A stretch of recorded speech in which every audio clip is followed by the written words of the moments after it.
Hey, my wonderful people, a pleasant afternoon to you. Listen to me now, beautiful people. So I saw a post on Instagram and I said, I wish I could like this infinity times. Just like it non-stop.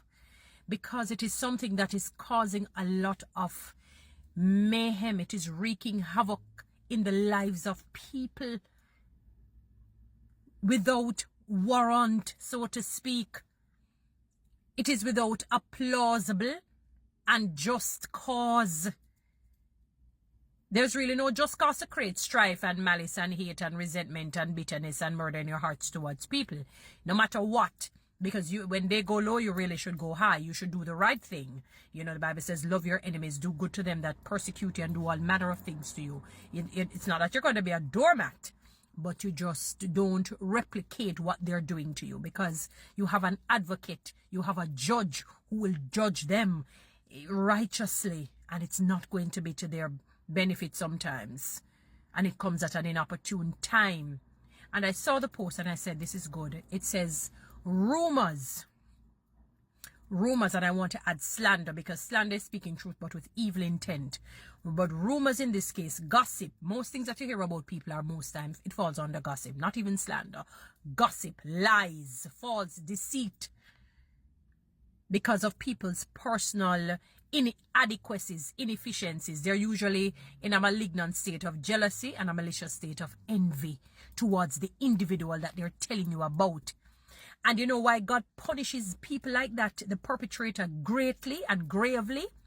Because he knows the damaging effects. Now, when somebody comes and says, say that person is this, that, and the third, it's very difficult for you to hear that and treat the person as though you did not hear that. It is hard. You have to go into a different realm. And the person who you start to encounter with, they can feel the energy. They feel the shift in the atmosphere. When somebody comes to you and taint your mind against the individual, they can feel it. They see it in you. Even if you try to act like it is not there. And you feel uncomfortable because the energy that they're giving you is like they're telling you, I know that you've heard some things that are not true, but you chose to believe. Or you're afraid that the person who told you sees me and sees both of us engaging, because you're going to think that they're believing we're also talking about them, and maybe they have the handle and I have the blade. Meaning, for example, let us say they're in management and they come because of their own inadequacies and personal vendetta that they created in their minds. In other words, it's like a Saul and David. The women sang, Saul killed 1,000, David killed tens of thousands. Instantly, it woke up the malicious and the malignant jealousy and envy. Instantaneously. When the evil spirit would come and start to torment Saul, remember, he basically took in David, and because David was such a blessed man, a highly favored man by God, when he played the harp, it moved it away for a moment. David, he was mentoring David, I guess, about army life. Let us put it that way, army life. And how to, do this and how to do that. And David listened. So David had him as a friend and a father and a confidant. But God had his hand on David so much that anything David touched was like the Midas touch. Turned to, gold, diamonds, emeralds, rubies. And the women sang, yeah man, Saul do him thing, but David is the man. Mercy, I would tell the women them for go sing that. So one day while David was trying to help him by playing the harp, the evil spirit take him over so much that he flung the spear, and David have a sight and duck. He have to go down. I said, mother, what is this? And from then on, the man stop pursue the man day and night, night and day. For a few years. Because of jealousy. What did David do? The times when David could have, get rid of him. David said, Saul, my God, what is this? I took you in as when I said took in, I had you as a father and a friend. Yes, I had my own father, Jesse, but you know what I mean? You asked me to come to the palace to work with you so you could mentor me, and I listened to you and hear your, and took some of your teaching, because you know the ropes, as they would say. I never disrespected you. Your son and I became best friends. I respected your family.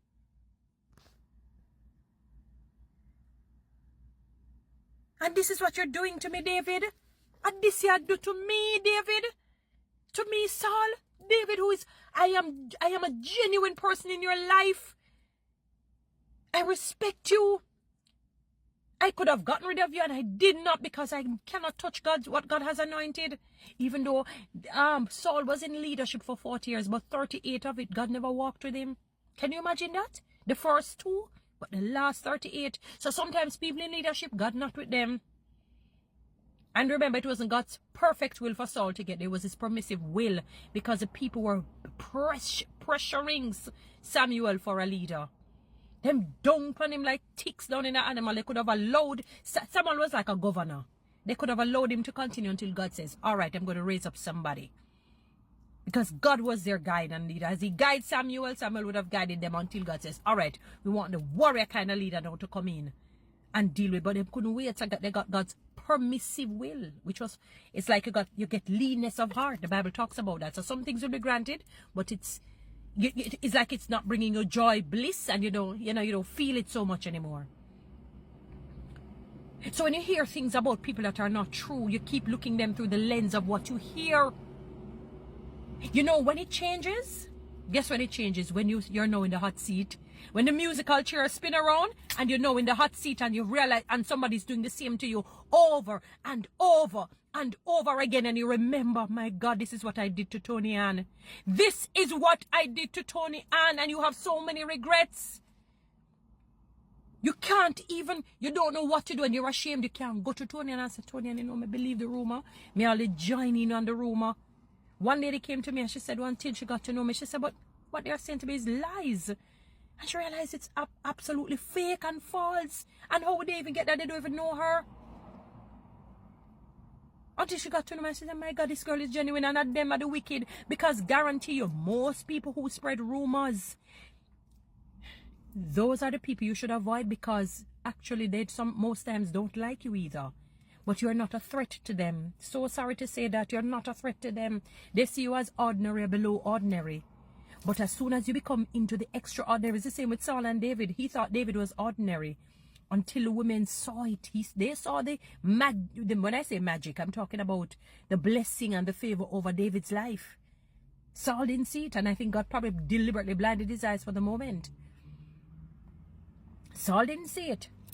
His son Jonathan saw it. That's why Jonathan, liked him as a brother, as a friend, really loved him. They were almost like blood brothers.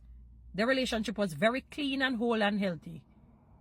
No matter what you hear people say, I'm telling you.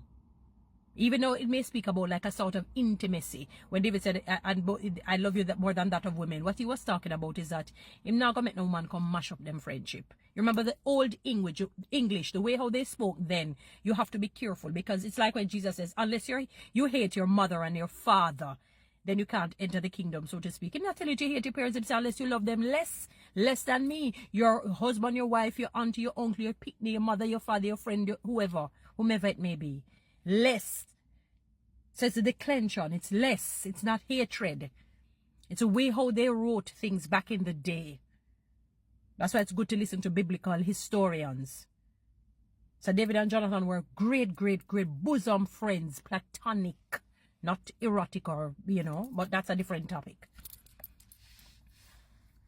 Rumors will make you hate, dislike, resent, be bitter against innocent people.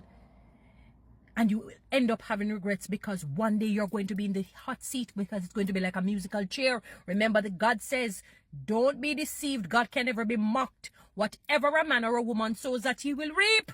So you can't go sow that and behave that way towards somebody. Treat them badly, or you might not go so bad, but you kind of make them feel away. You blackball them, you don't really talk to them. When they see them, it's like you give a certain look, they can feel it, That because they don't say anything to you, they know. And they say, okay, don't worry, man, your day is coming. And your day actually comes, and when it keeps coming and coming and coming, you say, what have I done to this person who was innocent? I didn't even get to know them. And that person could have been your best friend. Your life would have been so blissful. Rumors will make you hate and dislike innocent people. You have to do whatever it is to protect your heart. That is why God says, above all, guard your heart. He knows why he says that. Because when it gets down there, it's hard to come out. Stop listening to gossip, rumor, and even slander. Avoid that person, because you're next. Guys, follow me on TikTok. Subscribe to my YouTube channel.